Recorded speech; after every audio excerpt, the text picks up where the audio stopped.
Recently मेरे दादाजी मुझसे बोले, बेटा हमारी जिंदगी का सबसे बेस्ट समय हमारा बचपन होता है। ये बोलकर वो अपने डायपर में हगने लगे। तो मैंने इस बात पे थोड़ा गौर किया और मुझे पता चला कि यस, बचपन सच में बहुत रैंडम होता है। बचपन में एक बार साइकिल की चेन चढ़ाते समय मेरा हाथ आ गया, तो मैं भाग के अपने अपाहिज दोस्त को भी ले आया कि उसके भी हाथ आ जाए। बचपन में मुझे मेरी दादी का चरित्र सही नहीं लगता था, क्योंकि वो मुझे डेली नया तारा दिखा के बोलती थी वो तुम्हारे दादाजी है। बचपन में मैं थोड़ा भोला भी था, ऐसे फालतू किसी को उंगली नहीं करता था, वरना फिर मैं 9 तक ही गिन पाता था। एक तो तब कोई भी आके गिनती पूछ लेता था, और उंगली करते समय गिनना कितना मुश्किल होता है पता है। बचपन में मैं और मेरा भाई हमेशा WWE देख के लड़ते थे, क्योंकि माँ बाप की चाहते लड़ने लायक थी नहीं। एक तो मेरा छोटा भाई बचपन में बहुत शांत स्वभाव का था, बेचारा स्कूल में भी सीनियर से बुली होता था। हाँ, वो सीनियर मैं ही होता था।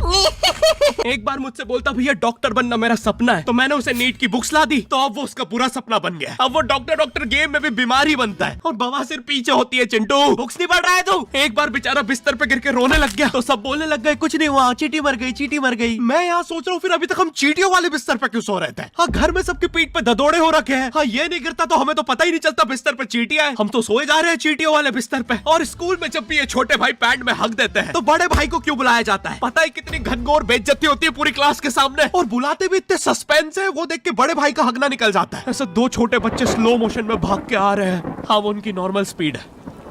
मैं देखता हूँ मेरे भाई को क्राइम सीन से 2 पियून पकड़ के ले जा रहे हैं। उसे ब्राउन रंगे हाथों पकड़ लिया गया। मेरे भाई ने मुझसे जाते जाते कहा, मुझे फंसाया जा रहा है।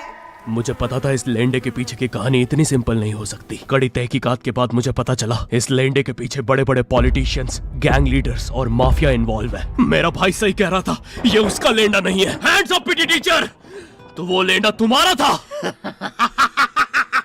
तो तुम्हें पता चल ही गया, तुम मुझे कभी नहीं पकड़ सकते। रुको, भाग गया। जाने दो उसे बेटा, हमने पीटी टीचर के बड़े भाई को बुला लिया है वो लेंडा उठाने।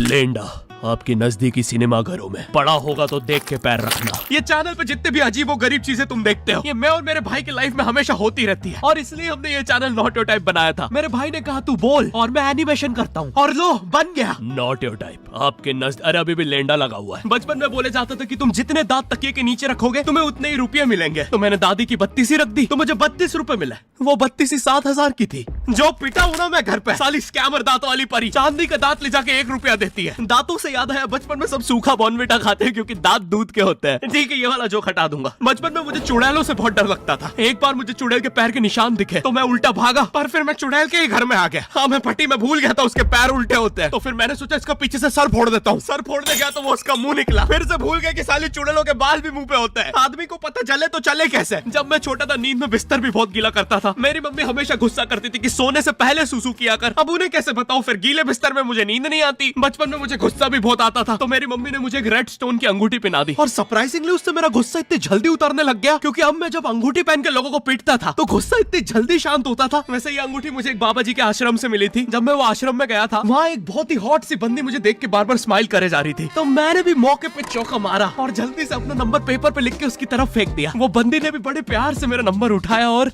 खा लिया। अरे भाई, उसको भूत लगे, वो तब से सबको स्माइल दे रही है। हम भी सुबह से नंबर फेंक रहे हैं, अभी तक 2 किलो पेपर खा गई है। हाँ, अब तुम्हें भी ऐसे रैंडम भूतों या स्ट्रेंजर्स पास नंबर ना फेंकना पड़े प्यार के लिए, इसलिए आओ हैपन पे चले। यहाँ तुम्हें मिलते हैं तुम्हारे कॉमन इंटरेस्ट के लोग।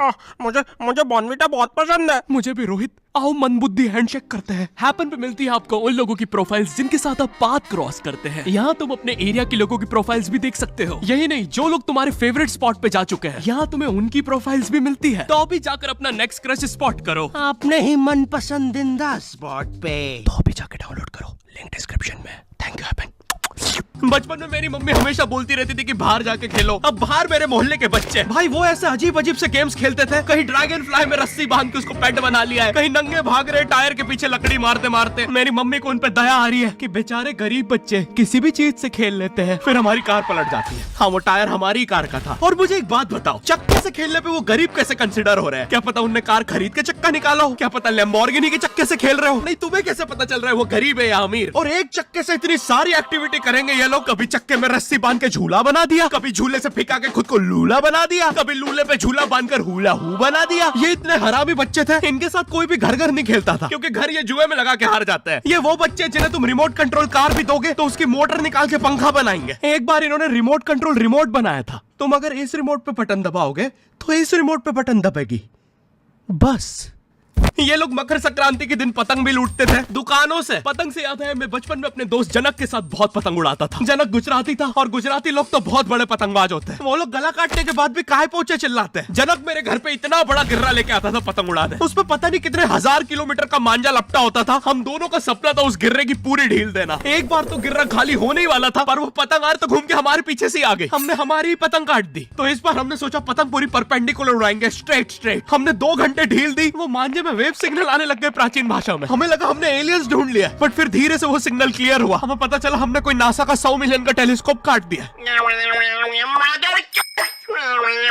पतंग नीचे ले, टेलीस्कोप काट दिया।